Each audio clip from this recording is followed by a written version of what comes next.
I have never been a morning person. In kindergarten, I would throw tantrums and refuse to get out of bed and dress when my mom woke me up. One day, my equally stubborn mom put a stop to this. She accepted my decision not to get dressed, but dragged me out to the car without my clothes on.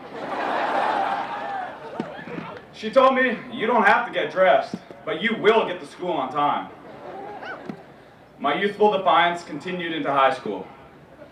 I'll spare you the details of each episode, but Mom put me on house arrest for almost half of my junior year.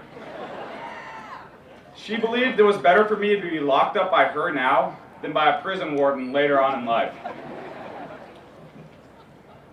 In fact, many people I grew up with are now in jail or dead.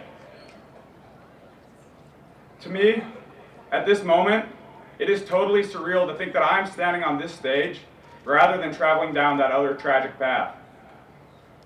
Mom, it was your tough love that kept me from destruction, and for that I will never be able to thank you enough.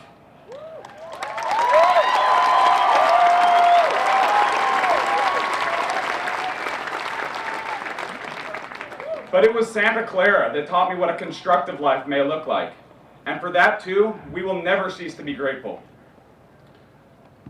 This year, we have been celebrating 50 years of women at Santa Clara.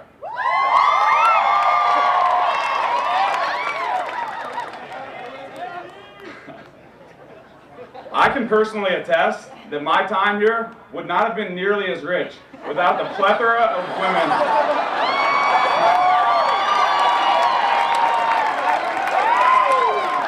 Without the plethora of beautiful women we are lucky to have as colleagues, friends, and lovers. As Sandra Day O'Connor, the first woman appointed to the United States Supreme Court, explained, "We don't accomplish anything in this world alone, and whatever happens is the result of the whole tapestry of one's life and all of the weavings of individual threads from one to another that create something." In light of what Justice O'Connor says about not accomplishing anything in this world alone, let us take a moment now to honor everyone here, not just the graduates, because everyone here shares a stake in today's accomplishment. My own educational shift from destruction to construction began in Math 9. In high school pre-calculus, I felt powerless, staring at a list of problems I couldn't complete. I used the class as nap time, and I was lucky to pull out a C. Fall quarter of my freshman year, I found myself taking pre-calculus at Santa Clara again. Yikes. I was determined to improve, because pre-calculus was essential to my success in engineering. I wanted to build something, but without pre-calculus, I knew I never would. Initially, I was hit with the same confusion I had in high school when the first homework was assigned.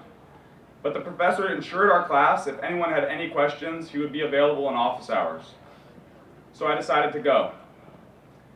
I was anticipating an annoyed, PhD-wielding know-it-all to condescendingly tell me to work harder.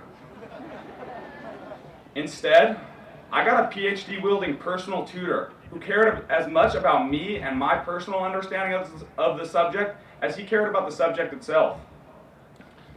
I left his office hours amazed and so grateful that someone in his position would give me, a hooligan struggling with basic math, so much time. So I went back. And then I went back again. And then I went back again. And every time I encountered difficulties, I could count on going into the office hours of professors who received me with characteristic generosity. And today, I'm a civil engineer.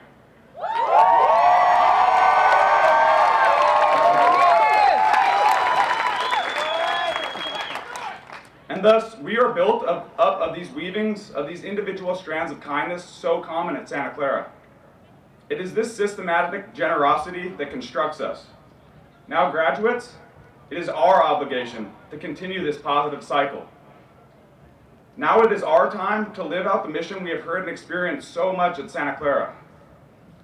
The late Father Locatelli wrote, "Solidarity does not mean bleeding heart sentimentalism.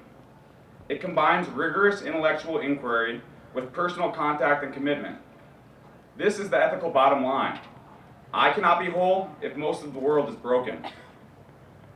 The greatest gift Santa Clara has given us is the realization that as educated people, we have tremendous potential to generate meaningful change throughout the world. The highlight of my time here has been my senior design project, where I worked on improving the design and construction methods of a safe, sustainable, and affordable house for the use in undeveloped regions of West Africa. This past winter, I lived in a rural Ghanaian village for 5 weeks. I managed the construction of a house and a library, tested materials, and got so tan and skinny that upon my return, each and every sorority rued the day they had rejected me.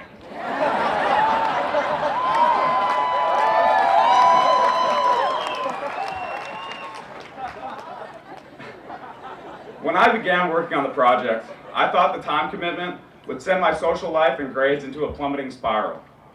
To my surprise, the pride I took in this project and eagerness I had to work on it transferred to other aspects of my life. For the first time, I had a sense of meaning. For the first time, I saw with stunning clarity, this is what life is about. This is what happiness is. And this is what it means to live a constructive life. I was going out less and studying more, but I did not feel that my social life suffered. Rather, it broadened. I just received an email from my good friend Chaudhry in Ghana with news that he and his wife, Nicole, just gave birth to their firstborn son, Ismail. Despite Chaudhry's dreams of coming to America and falling in love with many women, Chaudhry is very enthused to begin his new life as a family man in Ghana. I hope to return to Ghana as soon as possible, to see Chaudhry and Nicole and accompany them as they teach young Ismail what it means to live a constructive life. There is something tremendously satisfying about making a friend in another land. The communication difficulties and cultural differences force you to deeply connect through the most fundamental natures of our humanity and marvel at the cross-cultural similarities. For that, I have Santa Clara to thank. There are a few last things that need to be said. To the faculty, staff, and administration, thank you, thank you, thank you.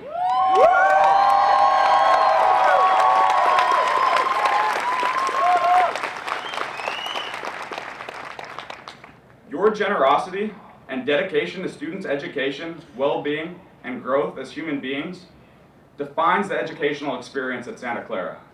It is what makes this university's optimistic mission a reality.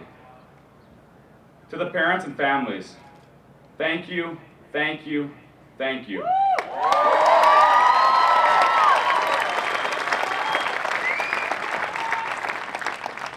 It was your love and support that enabled us to attend this fine university. Rest assured that today your son or daughter is not just a college graduate, but a man or woman who will make you proud. To my fellow graduates, there is so much I want to say to you, but unfortunately your teachers and parents are here. So we'll wait till the picnic to reminisce on our days outside of the classroom.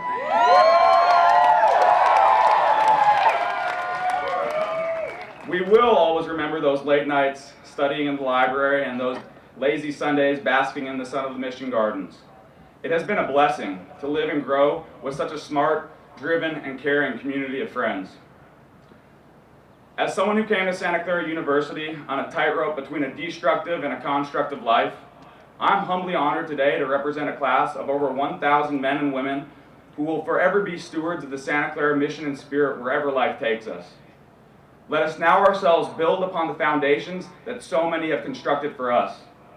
Congratulations to the class of 2012 Santa Clara Broncos. Go Broncos, thank you.